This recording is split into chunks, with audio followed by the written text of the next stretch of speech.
കാസർഗോഡ് പരപ്പച്ചാലിൽ വയോധികയും ചെറിയ കുട്ടികളും അടങ്ങുന്ന കുടുംബത്തെ ഇറക്കിവിട്ട് കേരള ബാങ്ക് വീട് ജപ്തി ചെയ്തു. 6 ലക്ഷം രൂപ കുടിശ്ശികയായതിനെ തുടർന്നാണ് ബാങ്കിന്റെ നടപടി.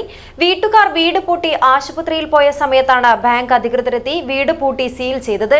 ഇതേ തുടർന്ന് ഇന്നലെ രാത്രി കുടുംബം വീടിന്റെ വരാന്തയിലാണ് കിടന്നുറങ്ങിയത്. നിങ്ങളുടെ സ്വപ്ന ദിനങ്ങളെ അവിസ്മരണീയമാക്കാൻ ശുഭമുഹൂർത്തങ്ങൾക്ക് ശോഭയേകാൻ ഇനി ശോഭിക മാത്രം. Shobhika weddings, big mall, Kanhangad. Kasaragod Nileshwaram പരപ്പച്ചാലിലെ ജാനകി, മകൻ വിജേഷ്, ഭാര്യ വിപിന ഇവരുടെ 7ഉം 3ഉം വയസ്സുള്ള 2 കുട്ടികളെയും ഇറക്കിവിട്ടാണ് കേരള ബാങ്ക് വീട് ജപ്തി ചെയ്തത്. 6.5 ലക്ഷം രൂപ കുടിശ്ശികയായതിനെ തുടർന്നാണ് ബാങ്കിന്റെ നടപടി. വീട്ടുകാർ വീട് പൂട്ടി ആശുപത്രിയിൽ പോയ സമയത്താണ് ബാങ്ക് അധികൃതരെത്തി വീട് പൂട്ടി സീൽ ചെയ്തത്. ഇതേ തുടർന്ന് കുടുംബത്തിന് ഇന്നലെ രാത്രി വീടിന്റെ വരാന്തയിൽ കിടന്നുറങ്ങേണ്ട അവസ്ഥയുണ്ടായി. 2 ലക്ഷം രൂപ 2010-ലാണ് കുടുംബം കാർഷികാവശ്യത്തിനായി വായ്പയെടുത്തത്. തെങ്ങിൽ നിന്ന് വീണ് വിജേഷിന് ഗുരുതരമായി പരിക്കേറ്റതും ജാനകി അസുഖബാധിതയായതുമാണ് വായ്പാ തിരിച്ചടവ് മുടങ്ങുവാൻ കാരണമെന്നാണ് കുടുംബം പറയുന്നത്. അമ്മയ്ക്ക് കണ്ണിന് ഓപ്പറേഷന് സംബന്ധമായ കാര്യങ്ങൾക്ക് ഞാൻ പോയത്. തിരിച്ചു വരുമ്പോഴത്തേക്ക് അമ്മയ്ക്ക് ഈ യാത്രയൊക്കെ ചെയ്ത് ശ്വാസമുട്ട് കൂടുതലുണ്ടായിരുന്നു. അപ്പോൾ ഈ ശ്വാസമുട്ട് കൂടുതലുള്ള സമയത്ത് ഓക്സിജൻ വെച്ച് കൊടുക്കുകയാണ് ചെയ്യുന്നത്. ഇന്നലെ അതിനും പറ്റിയില്ല. ഈ ഓക്സിജൻ സിലിണ്ടറുകളിൽ പറിച്ച് കളഞ്ഞിട്ടുള്ളത്.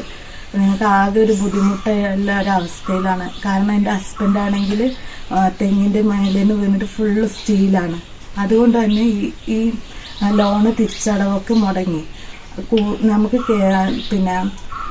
കേരള ബാങ്ക്, അതായത് കേരള ബാങ്കിലേക്ക് കടാശ്വാസത്തിൻ്റെ ഭാഗമായിട്ട് ഞങ്ങൾക്ക് കുടിശ്ശിക മാത്രം, അതായത് 2 ലക്ഷം മാത്രം അടച്ചാൽ മതി എന്നാണ് പറഞ്ഞിട്ടുള്ളത്. അതുപോരാ 3 ലക്ഷം തന്നെ നിങ്ങൾ അടക്കണം എന്ന് പറഞ്ഞ് കഴിഞ്ഞ ദിവസങ്ങളിൽ ഇവർ വന്ന് നിർബന്ധം പിടിച്ചു. അപ്പോൾ ഞങ്ങൾ പറഞ്ഞു ഞങ്ങൾക്ക് അത് 25-ാം തീയതിക്കുള്ളിൽ തന്നെ അടച്ചിരിക്കണം എന്ന് പറഞ്ഞു. അപ്പോൾ ഞങ്ങൾ പറഞ്ഞു 25-ാം തീയതിക്കുള്ളിൽ ഞങ്ങൾക്ക് ഇത് അടച്ചു തീർക്കാൻ പറ്റുന്ന സാഹചര്യമല്ല സാറേ, അതുകൊണ്ട് ഞങ്ങൾ കുറച്ച് സമയം തരണം എന്ന് ഇവരോട് ആവശ്യപ്പെട്ടതാണ്. അതിന് പോലും അവർ നിന്നില്ല. അപ്പോൾ അവിടുത്തെ കമ്മീഷനാണ് എൻ്റെ നടപടി ഞാൻ എടുത്തിരിക്കും, അത് ഇനി നിങ്ങൾക്ക് കാലാവധി തരാനുള്ള സമയമില്ല എന്നൊക്കെ പറഞ്ഞാണ് അവർ സംസാരിച്ചത്. പക്ഷെ നമ്മൾ ഇന്നലെ വരുമ്പോഴത്തേക്ക് ഇവിടെ എല്ലാ സാധനങ്ങളും വലിച്ചു വാരിയിട്ട് ആകെ വല്ലാത്തൊരവസ്ഥയും മാനസികാവസ്ഥയിലാണ് ഞങ്ങളിപ്പോൾ കഴിയുന്നത്. കട്ടിലുകളും വീട്ടിലെ മറ്റ് സാധനങ്ങളും വീടിന്റെ വരാന്തയിലിട്ടാണ് വീട് ബാങ്ക് അധികൃതർ പൂട്ടിപ്പോയത്. മറ്റ് വഴികളൊന്നുമില്ലെന്നും വീട്ടിൽ കയറി കിടന്നുറങ്ങുവാൻ അനുവദിക്കണമെന്നുമാണ് കുടുംബം ആവശ്യപ്പെടുന്നത്.